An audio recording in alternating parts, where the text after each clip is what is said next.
GMVM.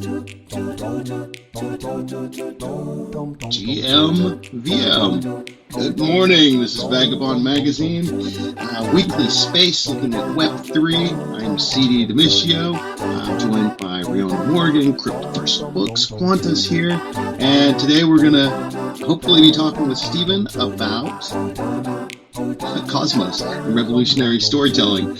But while we wait for Stephen, I just want to say good morning to my friends here. Riona, Cryptoversal, Odd Writings, good morning. How are you guys? Good morning, good morning. I'm so excited to be here. This is my favorite way to start a Monday. Good morning, good afternoon. This is exciting. Hello. I'm drinking coffee to wake up.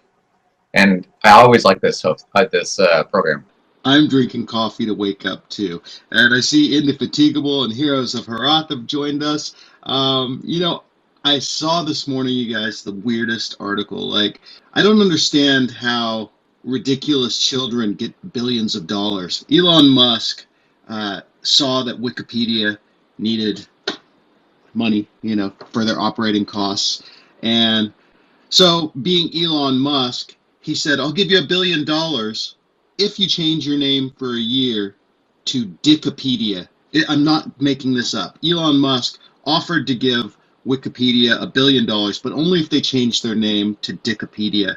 And I just cannot understand a universe where this kind of person is the richest man in the world. Did you guys see this story? I think X needs a I'm smacking myself in the head emoji for spaces because I'm not finding the proper emotion in the set that's available. I think the nuttier he gets, the better in a way. It kind of appeals to me, but I'll bet it's just me. I just added our friend T. Dylan Daniel, Epic Dylan, added you to the speakers. Stephen from Kosmos, you're here. How are you today, Stephen? Is it Stephen or Stefan? I never know when I see it written. Yo, I'm doing well. Yep, that's Stephen, but spelled with the PH just to keep people on their toes. We will do our best to stay on our toes. I like Odd Writing's suggestion that the weirder the better. Maybe that's just the best way to look at it. But also Cryptoversal Books, I'm with you.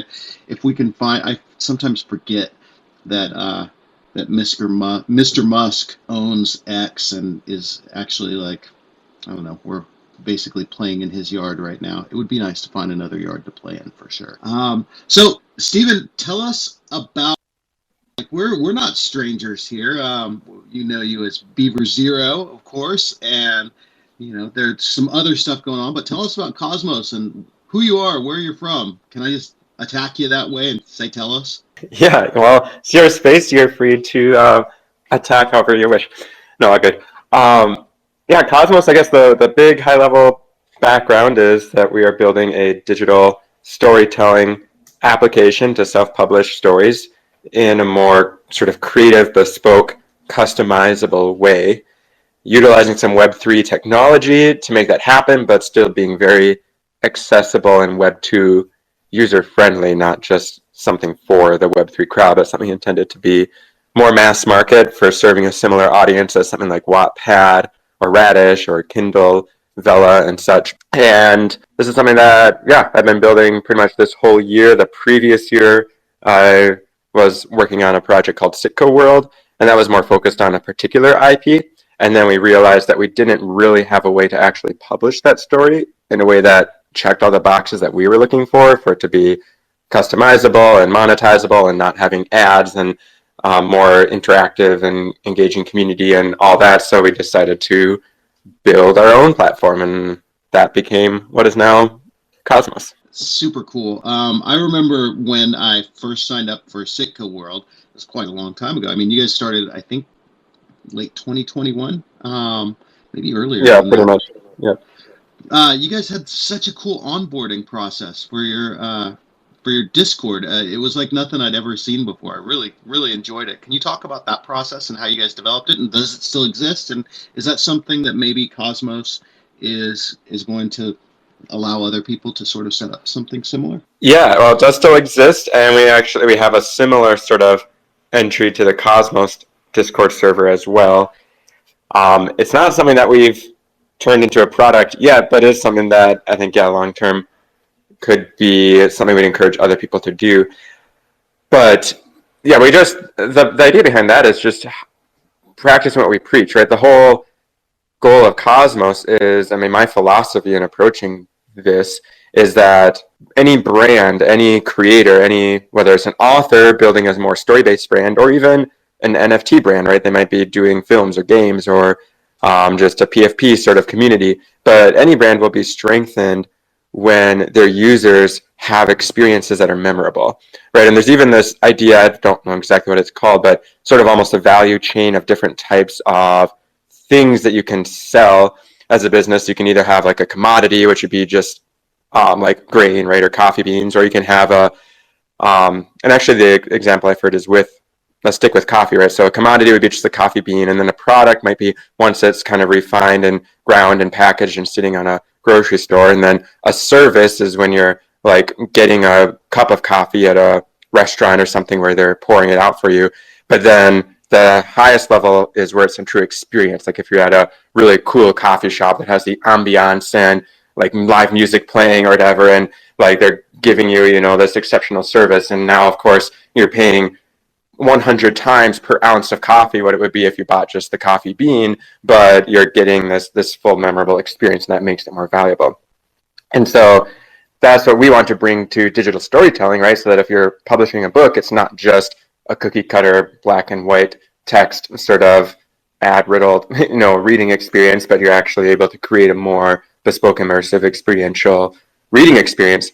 All that to say, this is a very long-winded answer to your question, but with our Discord, we wanted to make the Discord itself more experiential, more story-based, more memorable. And so instead of just having the initial user experience be, oh, agree to our rules and solve a CAPTCHA and now you're in, it's like, well, that's boring. We worked with a Discord bot developer to develop a custom Discord bot that's kind of a little choose your own adventure, story-based, where you're in the shoes of a character, entering, and you choose some options and then you choose your roles, and that gets you into our server. So it's super cool. Odd Writings, I see your hand up. Go ahead, sir. Yeah, Stephen, that sounds very very interesting, and also it reminds me of something that I read just this morning. Only the headlines. I don't know the specifics, but apparently on the Ethereum there's a ERC 7536 standard that's been proposed, which is a multi-edition NFT distribution. And apparently it allows you to have different editions of the same thing, and it reminds me very of what you just said. Like, for example, you could have an NFT of something that had very limited capability as a child, and then have another child with more advanced capability in different use cases, and so on. So when you were describing what you were doing, I was wondering if you guys had heard of this ERC 7536, and if maybe, I don't know if you guys building a multi-chain, like pretty much all EVM chain compatible and such, and not strictly Ethereum. But yeah, one product or one brand that we are tracking is called Story Protocol, and I know that they're working on, and I don't know if they're involved with that protocol that you're talking about or building their own new stuff, but they're working on building a sort of base layer for IP on the internet and on the blockchain to be able to track, if you have multiple contributors to something, and as products evolve and iterate over time, and being able to sub-license out different parts of IP to different people and have community built IP, and all of that actually being tracked on chain in with standards and all. And so I think that that's something that would be very valuable to the future of storytelling, and we definitely would love to be able to incorporate those sorts of things as we build long term. But we're right now more focused, I would say, on the user experience, like the web app interface of the story, and then long term as standards sort of evolve, and hopefully over time, right, with Web3 we'll find new standards, just kind of like EPUB became sort of the standard, right, for the Web2 document of the story itself. Like, what is that going to be that equivalent in Web3? Like, we'll definitely want to be friendly and work with those sorts of protocols, but we aren't really I don't see ourselves as Cosmos developing that or leading the charge there, because there's already other people building in that sort of space, including, I know PageDAO has their own initiative they're working on. So we're just kind of focused more on the user experience, the user end, and then we can plug in on the back end as we need to as the space evolves. But Yeah, it's interesting. We had Epic Dylan up here. He was leading the charge on the Web3 writing standards. I think he's dropped off the stage. We'll try to get him back up here. But the PageDAO initiative there has been an interesting one to follow. But I was wondering something, Stephen.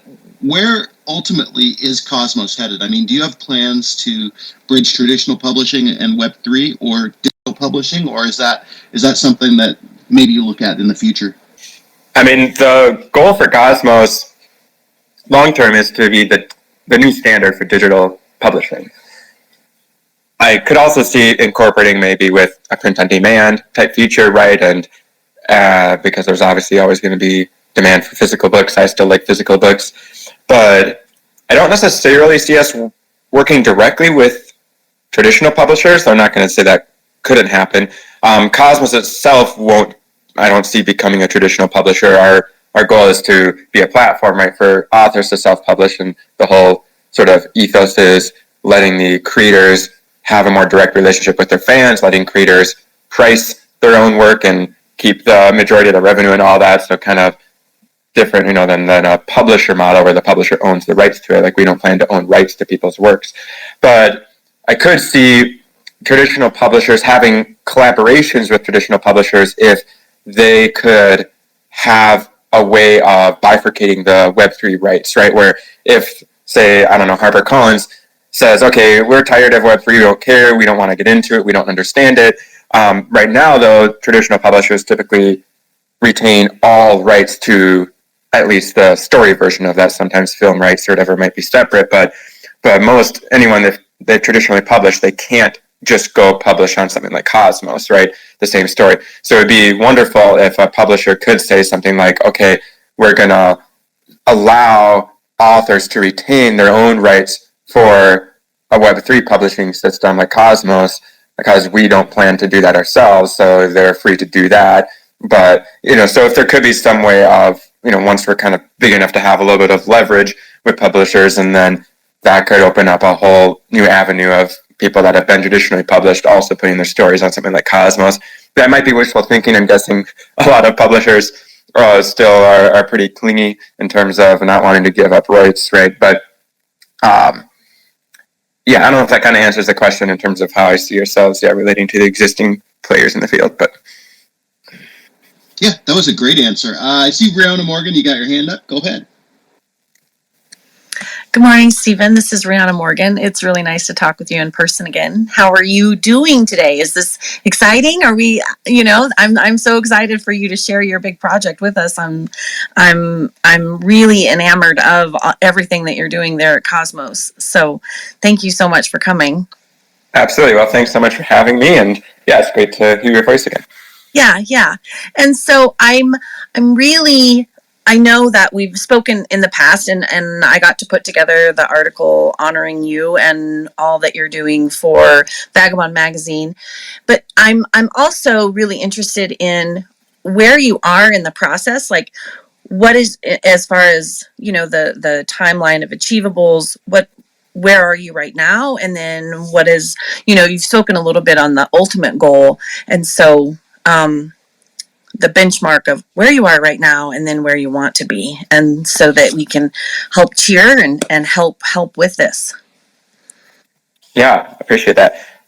I mean, in terms of the ultimate goal of being the new standard for digital storytelling, we're certainly a long ways off. But the journey of 1,000 miles begins with a single step, right? And so at the same time, we've come a really long ways. When I look back to where things are at like a year ago, when it feels like, we had no clue what we were doing, and we're nowhere near even starting Cosmos in the current form. So the long story short is the last year has been a lot of brainstorming, a lot of planning out, right, the business model and getting just a really, really clear vision, and then finding the right people to help make that vision a reality, and then beginning progress on the development. So development, we've contracted with a company called BlockSafe They're a really great full stack dev team. We've been working with them for a few months, and they have now gotten us prototypes. So we have interactive prototypes that are actually really cool. Links to them can be found via our Discord in our community. We have shared some of that if anyone wants to check it out. But it's definitely really amazing to see it now in a more tangible form, because for so long it's just been in my mind as like an idea, and it was quite difficult to translate that idea to others. I found just not just in conversations like this, but it's like working with the dev team and such, because they want the nuts and bolts of like, okay, well, what happens when you click this, or what's the structure of this, and it's like it took a lot of work to kind of get it translated from just a vision to an actual product. But it's still just the prototype. It's not an actual app yet. It's just it's an interactive Figma board, right, where you can still click around and see the different pages and kind of get an idea of the flow and the feel and all that. So that's the stage that we're at now. And so right now we're working on feedback to them and really finalizing that and finalizing what will be in the MVP so that they can get us the final quote and timeline estimate to actually develop it into a live app. And so that's probably looking at around March, April, May-ish of next year, when we could have an actual MVP of a web app itself and start getting content on there and all of that. So amazing. And I've heard you now mention your Discord a couple of times, and I'm looking through my, like, while you were discussing this, I'm like, I'm not a member of your Discord. Is there a way that you could share a link just as a comment here, and I can pin it up in the nest? And is it at a point where it's open to the public? Can people start joining it, or is it invite only at this point? Yeah, it is. I will definitely share a link here in the comments. It is a semi-closed Discord. We'll say it's by invite only, so we don't have the link on our website or Twitter profile, just because we don't want a bunch of rando people joining saying like, oh, what's this? How can I make money? When we're still 6 months out from actually launching an MVP and having our own NFT sale or any of that stuff, right? So the goal is, though, to have a tight-knit group of people that actually care about it and support it and want to give feedback and want to be part of the conversation and publish stories on it and all. So, but yeah, anyone that's here in this space would certainly fall in the category of people that we would love to have in the server. So I just dropped it in a comment on this space, and you can feel free to share it if you want to. So. Yeah, thank you so much. Thank you.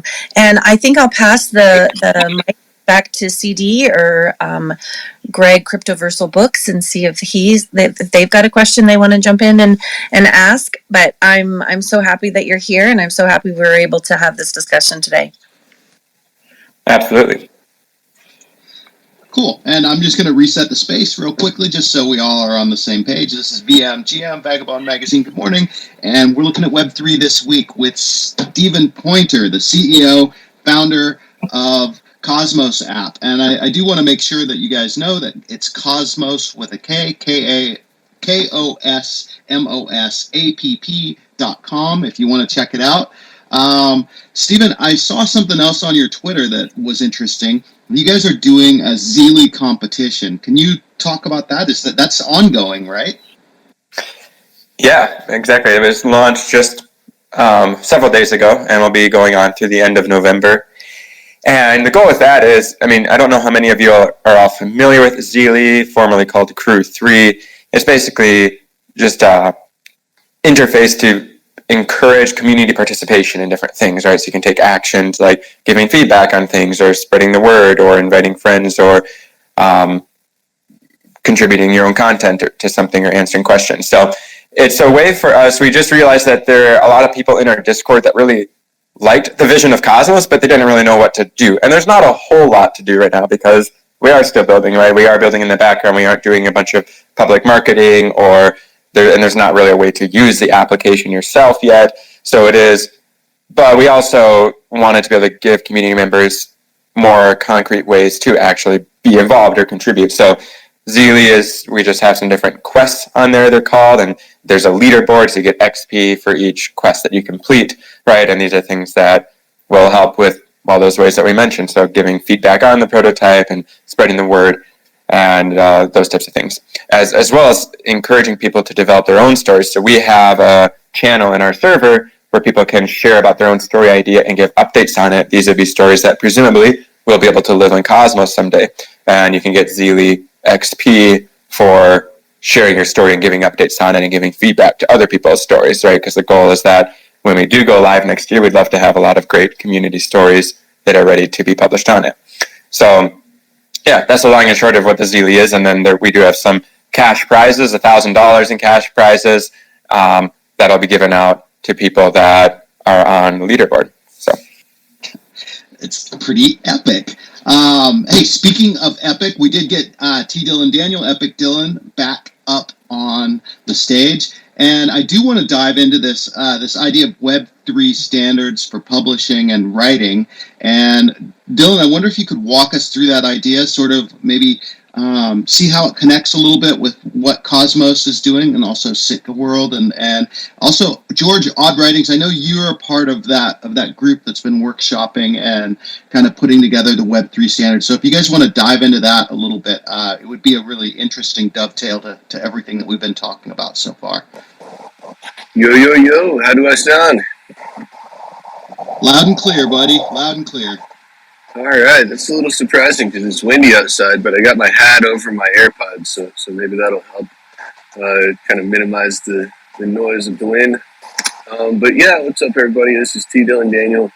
About, I don't even know how long ago it was now, maybe getting close to a year, probably 9 or 10 months maybe. We started the Web3 Writers, the Web3 Book Standards Group. And the idea is that there are properties that anything that's put on chain has to have. And so we wanted to create an open standard that pretty much, if it's on chain, it can be part of the standard. And so we came up with a couple of different sort of ideas about how to accomplish that. But CD, to your question, I absolutely think that Kosmos will 100% be totally compatible with anything that comes out of that project. Yeah, it's amazing. I mean, I just remember that there was a powerhouse of groups that were there, a bunch of different. Can you maybe talk about a few of the groups that were there? I'm trying to think, but it's early here. My brain's not functioning. Oh yeah, completely. I mean we had all stars. We had everybody from the Atom Accelerator DAO. We had Lit Protocol. We had obviously Page DAO, Pylons. Man, I'm actually kind of blanking out on it now. It's been a good long time. Pub DAO, Journal DAO, so Clinaminix orbs were there, and then obviously Page DAO and everybody else. George, you have anyone else that I maybe missed? I'm trying to remember. I'm still drinking my coffee, so that's affecting my memory. And also, it's been a while. I've taken a small break from that, so I assume you know more at this point than I do. But yeah, hopefully I can get back into it pretty quick. I think Alexandria Labs was one that we didn't mention, and also Cryptoversal Books, I think, was involved in that as well. So. Yeah, Alexandria. That was the big one. Alexandria was there. Yeah, Riedel and Soul Type were represented. I think Moonpage was represented. Everyone that we reached out to jumped at the opportunity to participate. It really was gold, and still is. Yeah, my memory was basically at least at the point where I was more active. We were at a point where we were examining the different sort of standards that had naturally arisen out in the wild, if you like, and then see what they had in common and use that as a core structure upon which to build something that would be able to subsume everything else. And so if everyone used that interface, they could talk to each other. So Cryptoversal Books could coordinate information with Alexandria Labs, and they could coordinate with Kosmos, and you could all share data and information and that kind of thing. Cool. I knew we were deep into it, but I can't believe it's already been a year. That's the reason why it's not all top of mind right now. But the collaboration thing was like, was so amazing. Everybody just jumping, and I remember getting in there and being like, "Oh, I'm so out of my depth here," because people were really big brain people in there talking about things that protocols and things like that. I mean, I felt like it was an indefatigable conversation as opposed to a CD G-Monk conversation. But Stephen, it actually, the collaboration aspect of that, are you guys collaborating with any other communities in the space currently? Are you making plans to collaborate? How is that going for Kosmos? Yeah, so I definitely am a big believer in collaboration, especially in a young space such as Web3, right, where there's still so much territory to explore, so to speak, right, and there's no point in trying to be like all cutthroat with competition when there's like plenty of room for all to grow. And what the main way that we've been collaborating is finding partners that plan to bring their communities to Kosmos. So we have actually 12 flagship IP partners who are other Web3 communities that have a lore element that they either have already developed or want to develop.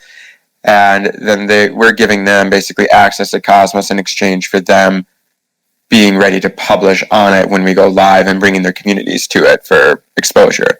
So that includes some recognizable brands. I mean, depending what area of Web3 you're interested in, but Neo Tokyo is one, and some gaming groups like This Thing of Ours and Worlds Beyond are in there, and then some community projects like Little Lemon Friends and Snuggle Buddies. It's called, actually both really great groups.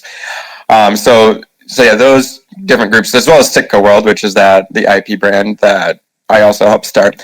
So those groups are all going to be using Kosmos. So the goal is when we go live, they share their stories, they share with their community, and they bring their community on. They also will have, though this probably won't be at MVP, but we also will have the opportunity for NFT groups to let all their community members publish their own stories.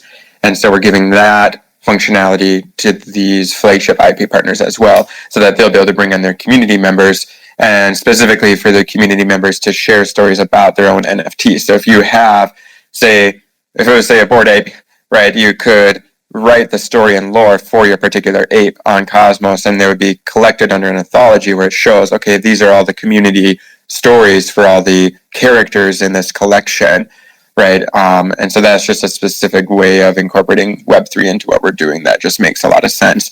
But yeah, so we have those partners that'll be sharing their stories on Kosmos to help sort of seed it and have a proof of concept before doing more like general marketing and such. Quanta, I see your hand. Go ahead. Hello. Hi, Stephen. I'm actually very keen on user experiences that you mentioned. You said that Cosmos is gonna works towards users having an experience that is memorable. So could you expand more on that? I mean, a user as a writer and as a reader. I mean, how would it be more immersive? What am I going to experience? Yeah, I love the question. So there are a few things, and maybe it's easy sometimes to envision with a particular story. So I'll use the example of Harry Potter because I like Harry Potter, and it's one that most people are at least somewhat familiar with. And we really wanted to just rethink from the ground up what experiencing a digital story can be like, right? Instead of just taking things for granted or copying what everyone else is doing. So, yeah, all that to say, imagine so with Harry Potter, instead of just being like, okay, here's 500 pages, go read it. What if it was instead more like a personalized journey where you start off with no access to the story, and then you get a text message from a character. So it could be like from Harry, and he's saying something relevant to what's happening in the first chapter. I don't know what actually happens in the first chapter of one of the books, but let's say it's like, oh, Dumbledore's army is recruiting, come join us.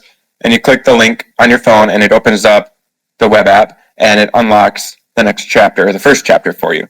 And this chapter, instead of just being black text on a white background or vice versa, it actually feels like you're at Hogwarts. So it might be artwork that looks like you're in Hogwarts castle. It might even be animated with some motion, like a video, like you're exploring through the castle. There might be sound effects and music. Maybe it's the soundtrack from the movies or whatever playing, and custom text and fonts and icons, and you can have even pictures or videos in there if you want that are all customized so it feels like you're in Hogwarts, right? So and then you get to the end of the chapter, and there's like a progress bar that advances, and you might get a badge or something saying, hey, congratulations, you finished the first chapter. There'll be a comment feature, right? So just like at the end of a blog post or most other story apps where you can comment with like the community on what you read. And then it depends how the author has it set up. So our whole thing is customization. So it's not that there's a necessarily fixed way to publish, but so it could be just one chapter at a time. It could be that you have to pay to unlock each chapter. It might be one chapter per day or per week or per hour, or it could be all at once if you want to publish like a more traditional book. But using this example of Harry Potter, maybe you just get one chapter a day. So you get to the end of the first chapter, and then you click to go to the next chapter, and it might say, hey, come back in 23 hours. Or if you don't want to wait, you could pay to unlock now to override. We'll have like an in-app credit system, so it might be, 30 cents or something to unlock a chapter. Or you could invite a friend. So if you invite a friend, then for every friend referral you have, it accelerates your unlocking and unlocks another chapter for you. So you could click that link and tell your friends, hey, this is a really cool story. It's free, check it out. And then for everyone that joins, then that unlocks the next chapter for you. Whenever that next chapter unlocks, whether it's someone accepted your referral or you paid for it or you just waited till the next day, now you get another text. Maybe it's from Hermione saying, help, something's attacking, and you click that. It takes it to open the next chapter. And you'll also even be able to customize, if it's a timed unlock like that, you could customize the time of day that you get those unlocks, right? So the idea is that a lot of times for reading, the biggest hindrance to people isn't so much the cost or the money. I mean, a book is usually very affordable. It's the time, right? People are like, I don't have time. I'm just have such a busy life. But you could say, okay, well, maybe I don't have time to just sit down and read it cover to cover. But if I just get a 5-minute chapter each day during my lunch break or before I go to bed or during my morning commute or whatever, then you can, have it built into your schedule in a way that works for you. There also will be an audio book option for anything, whether the author uploads their own narration or will have an AI sort of text-to-speech that can narrate it in a fairly lifelike voice for anyone that prefers to listen rather than reading. So, yeah, that's a good basic idea. Wow, this is, I think I can equate this to gaming, like in the metaverse. Would I be wrong? Yeah, it's meant to be gamified. It's not gaming in the sense of like a first-person shooter game, right? But I do see it as almost a new form of experiencing a story that's like one step in the direction of gaming from just a normal book. Because also there will be able to be, I mentioned the badges, right? But the goal is that there will be a lot of different ways to earn badges, right? It could be as you get to certain checkpoints. It could be sort of competitive, like the first 100 people to finish the book get a badge. It could be based on referring friends, like if you refer 5 friends to the story or X number of friends, you get a badge. It could be based on giving feedback. If you give feedback to the author or commenting and participating in it, you get badges. It could be, you could have riddles or like scavenger hunts with clues, in the text, and if you answer the question right, you get a badge. So yeah, we're thinking of a lot of ways to just make it able to be a little more of a fun, social, gamified experience. You could have a leaderboard, and show who's earned the most badges and read the farthest and such through a story. But all without detracting from the story experience itself. So that's the balance I've been trying to find is you don't want, when you're reading the story, you don't want other things distracting you, right? So that's why there's not going to be any advertisements on the platform, right? And while you're reading the story text, it's not like there'll be all these badges or notifications or whatever distracting you, right? You just want to be fully immersed. But then when you get to the end of the chapter, when you're looking at your profile or whatever, right, that's where you'll be able to have all these other sort of elements that come into play. This is fantastic. Thank you. This is amazing. So just one last question. Like, would you be having templates for a writer for an author, or this is something that the author has would come up with and approach your platform? Yeah, also a great question. I think what you're getting at here is like, how much work will it be for a creator to do this? How easy or accessible is it to create something like this? Our goal is to make it as automated and easy as possible, right? So yeah, it will be a templated sort of thing. It's not like, if you're the creator, it's not like you're starting with a complete blank slate like a website builder and just have to like add in all these elements yourself. So it will be like a sort of walkthrough process of, okay, here's your story, okay, select your background or select your music, and it'll, build it for you, and it'll be a fairly, it will be a templated sort of thing in that sense. And our long-term goal, a creator will be able to upload their own assets. Obviously, you have to upload your own story, but you could also upload your own narration, your own music, your own backgrounds. And you could have it customized for each chapter, customize the font, colors, all that. But the long-term goal is to have AI able to do a lot of it or all of it, so that you could just upload the manuscript and AI could create artwork and music and all that for you, and you just basically approve it or tweak it, So I don't know how much AI will be able to have in MVP. That's one of the things that we're talking about with our developers. We'll probably at least be able to have a sort of integration with something like, a Midjourney or Dolly that could, where you still provide the prompts, but it can still then generate artwork for you. But my long-term goal would be that it's able to be as automated as possible, because we don't want to have a lot of barriers to entry or have it be a, complex, difficult thing to publish on our platform, because obviously people like things to be easy and instant. But with AI, there's no reason that this wouldn't be able to be easy and instant long-term as well. So. Thank you. I think this is pure fantasy. Literally, I mean, you're reading and you're experiencing the story. Thank you so much. I think Odd Writings has their hand up. I'm gonna shut my mic off now. Thank you, Stephen. You're welcome. Thank you. Yeah, I was gonna say, this sounds really cool, and I can imagine this being used, for example, in an anthology of poetry, or really any kind of book that has multiple authors. So let's say you had an anthology, it had, it could, of course you can have an anthology of just by one poet, but let's say you had an anthology that had 12 different poets in there. And then you had a second anthology with a different mix of poets. You could go, I could see someone going from one poem and then getting a badge and then, paying 50 cents or whatever, going to the next poem in the same anthology.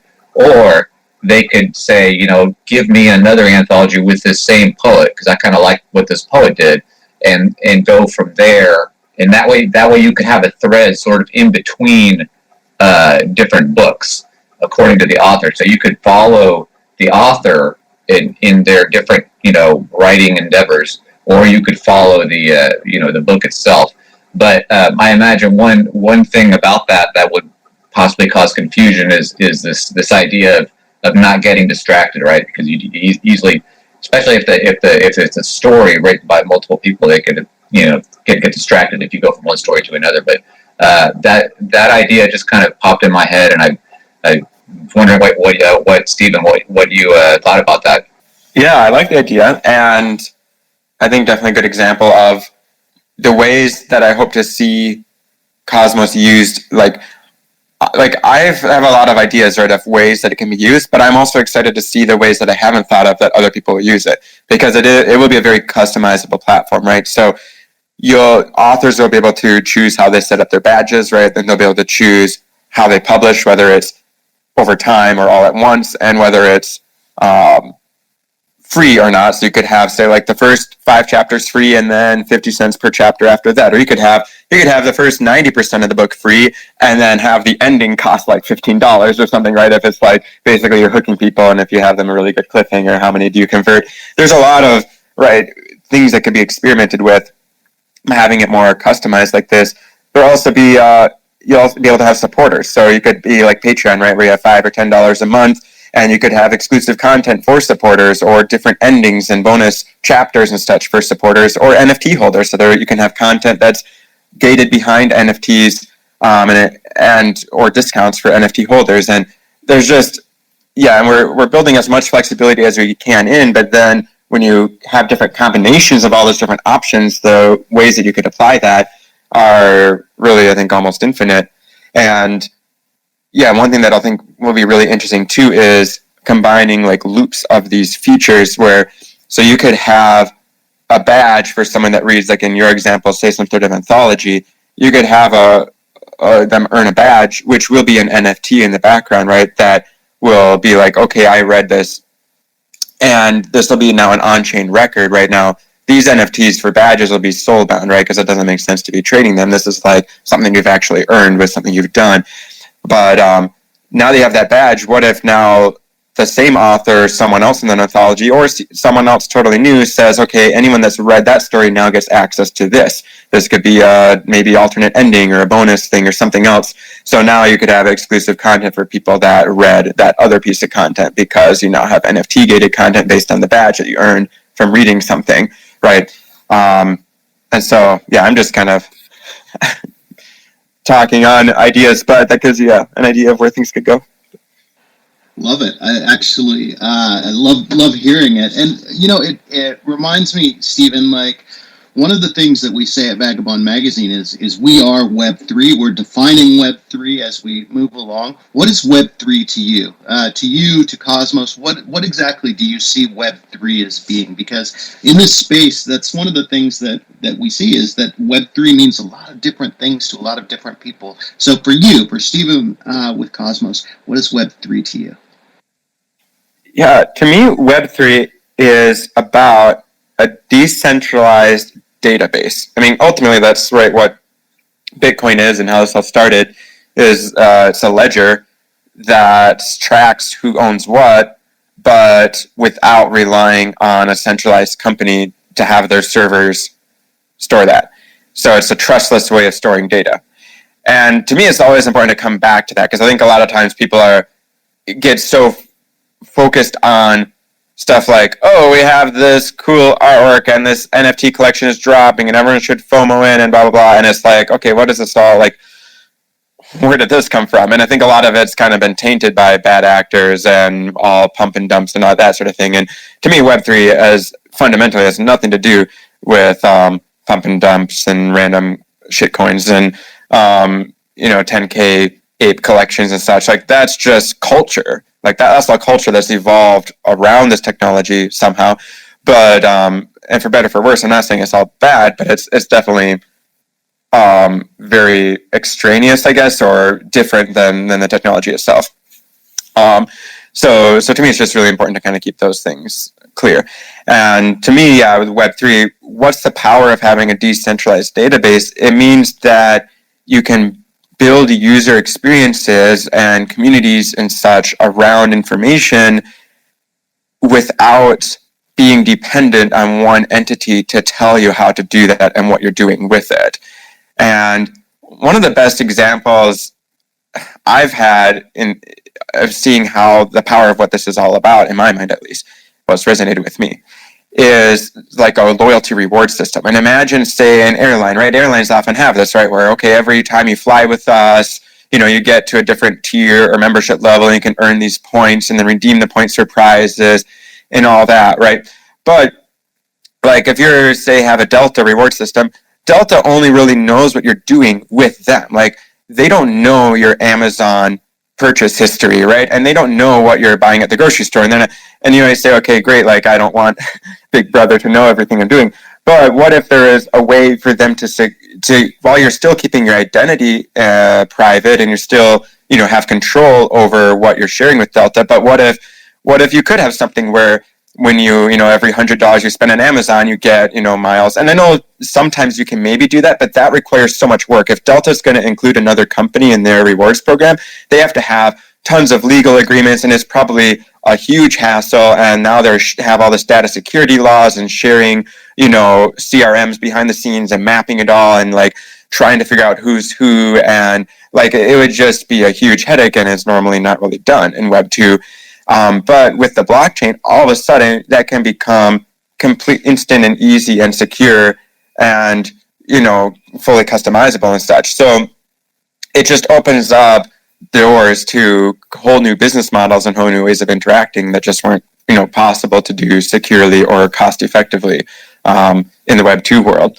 And so for something like Kosmos, one of the ways that could be done is, well, like I was talking about with the poetry anthology, right? Giving access to people that have read other stories is one way, but it could also be used with, say, other gaming groups. I see a lot of integrations possible with gaming, right? What if you have it where in the game, when you reach a certain checkpoint or cross their portal, that unlocks a new section of the lore on Kosmos. And then once you read that lore, it unlocks a new weapon or skin or level in the game, right? And these could be totally even separate. You could have the game developer and the author might not even know each other, might not be working together, but you could still include stuff like that if you want. Now, obviously, hopefully you're doing it in a way that's friendly, right? And with their permission or at least their knowledge. But, if you want, it also opens up whole new avenues for like advertising or stuff like that too. Like, what if, I don't know, Coca-Cola, this is maybe a silly example, but Coca-Cola has a game, and say now Pepsi wants to target Coca-Cola users, they could say, okay, anyone that unlocks the level in the Coca-Cola game now gets a new story about how great Pepsi is, unlocking their wallet or something. So it's just, that's the type of thing that I see Web3 opening the doors for. It's amazing. It's such a great answer. So I want to do something that we haven't done before, but I think we should start doing this. And we'll start with you, Stephen. So are you bullish or bearish on Web3? I mean, it depends is the answer. Long-term bullish. I mean, I think that we're still in the stage of Web3 that the internet, was in 20 years ago or so. So I would imagine that 20 years from now, Web3 will absolutely still be around and will be used in a lot of the ways I described. I think, a lot of loyalty rewards programs and a lot of financial stuff, right? It definitely is a great way for fast, secure financial transactions. And a lot of stuff like that will be using Web3. I would imagine, though, that the kind of mania of having, 10K collectibles and pumping ups and all that stuff, I would imagine that we'll see waves of that because things tend to come and go in waves. I wouldn't be surprised to see another wave of that. But I kind of assume that it'll turn into a bit of a, just like anything in the past, there'll still be 20 years from now some people that care about it, but it'll be kind of like people that still collect Beanie Babies or people that do stamp collecting or coin collecting. I think there will always be a use case for the kind of collectibles and culture side of things, and there will be some long-term brands that have staying power, but I think that what most people have thought of as Web3 the last few years was really just an initial phase of mania and isn't really very recognizable to what mainstream Web3 will be like, years down the road. That's a great answer. Rihanna Morgan, bullish or bearish on Web3? Well, you know exactly what my answer is. Of course, I am so bullish on Web3. I love it here. I'm so excited for everyone that is here. I'm so excited for everything that Stephen is doing. I just, it's slow going some days, and some days that's, a drag. But most of the time, like all of the time, I'm so excited to be here. I'm so excited to be here. So, yeah, thank you. No worries. T. Dylan Daniel, bullish or bearish on Web3, my friend? Can somebody else perhaps tell me what CD just said? I think it may just be for me, but he's very difficult to understand right now. I heard my name. I said, are you bullish or bearish on Web3? Oh, always bullish, man. I mean, I see the potential, I see the magic, I see the things that can happen.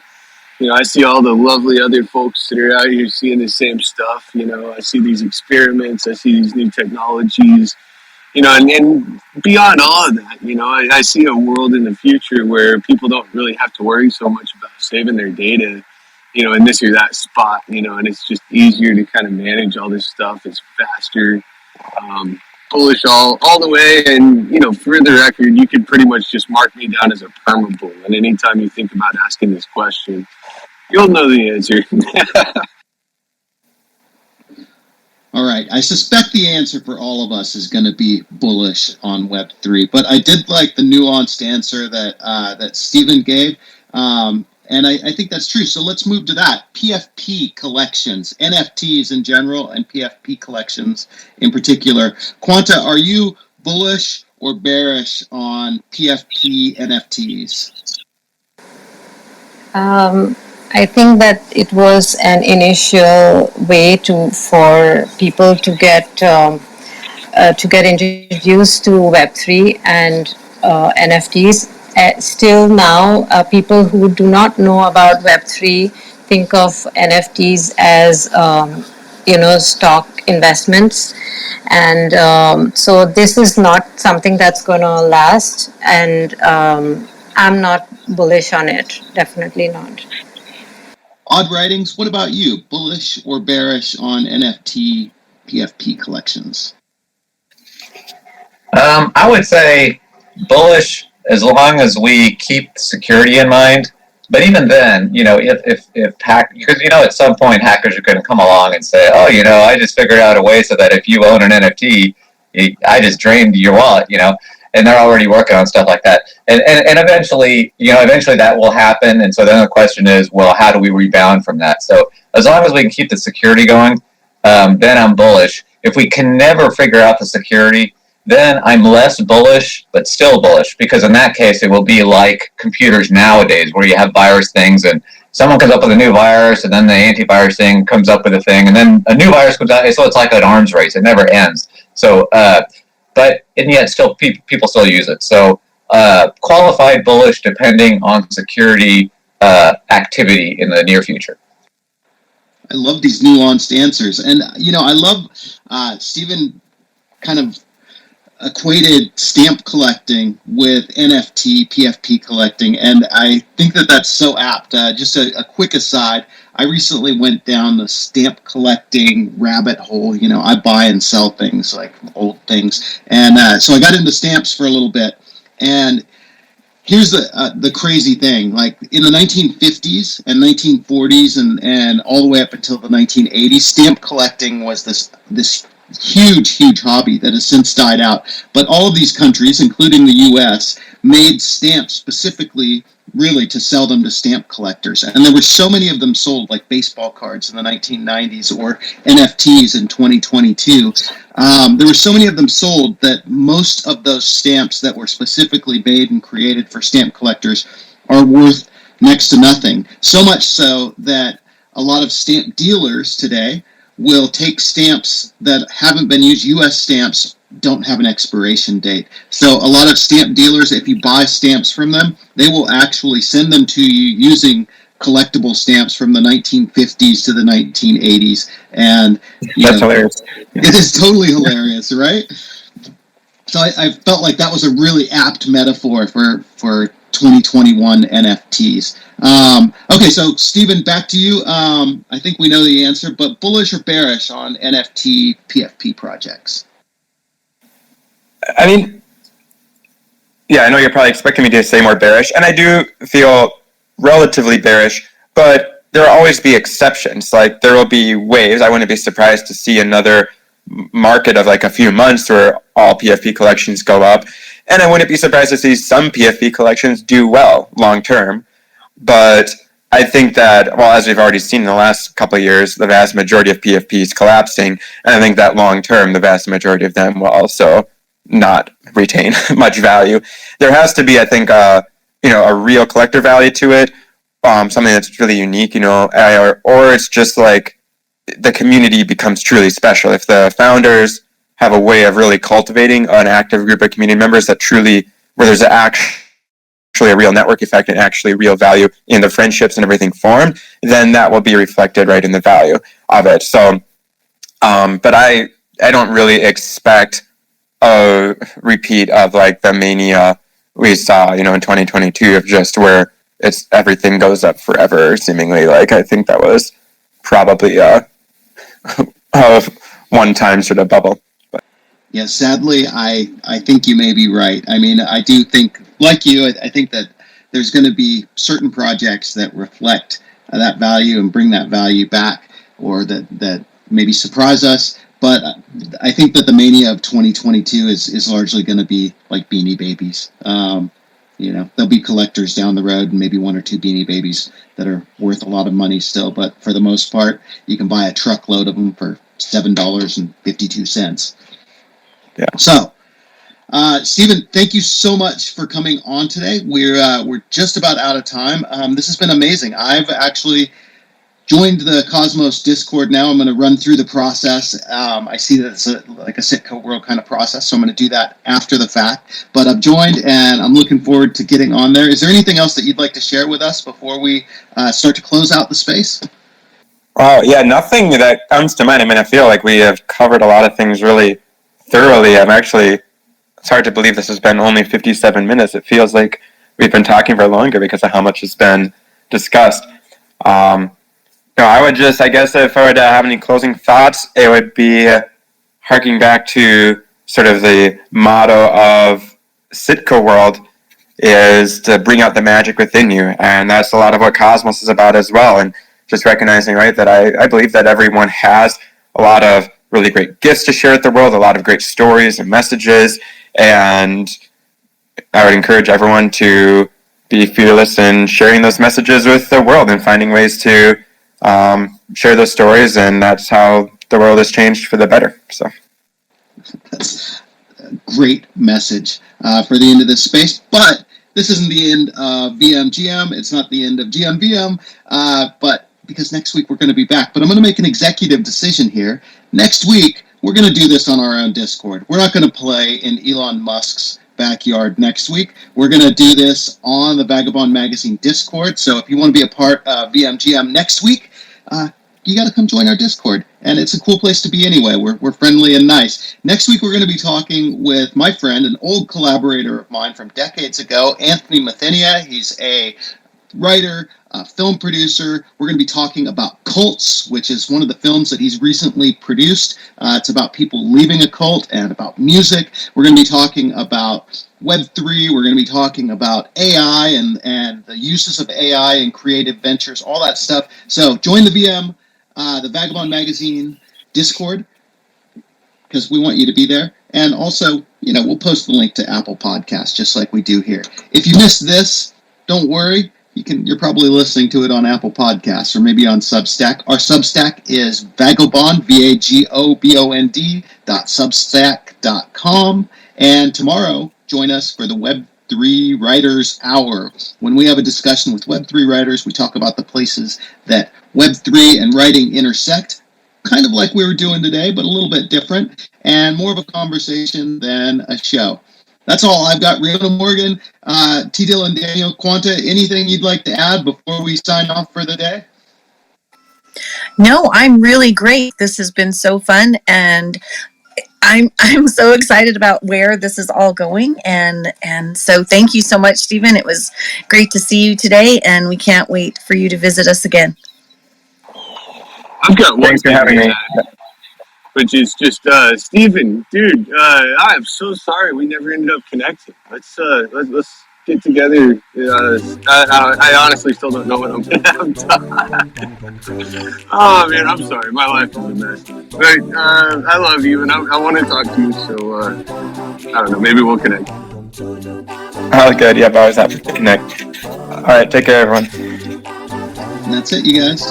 Quanta, go ahead. Oh, I just want to say thank you, and just to hear you talk about the possibilities of writing and reading, it's like made me look forward to a future that is beyond books. So this has been a great space. Thank you. Welcome. Glad to have you. And that's a perfect place for us to close out. It's been a great space. Thank you guys for coming. Thanks for listening. Stephen, thank you for being here. And to everybody that's on the stage, thank you for being here. We love you. See you next week. See you next week. See you next week. See you next week. See you next week. See you next week. See you next week.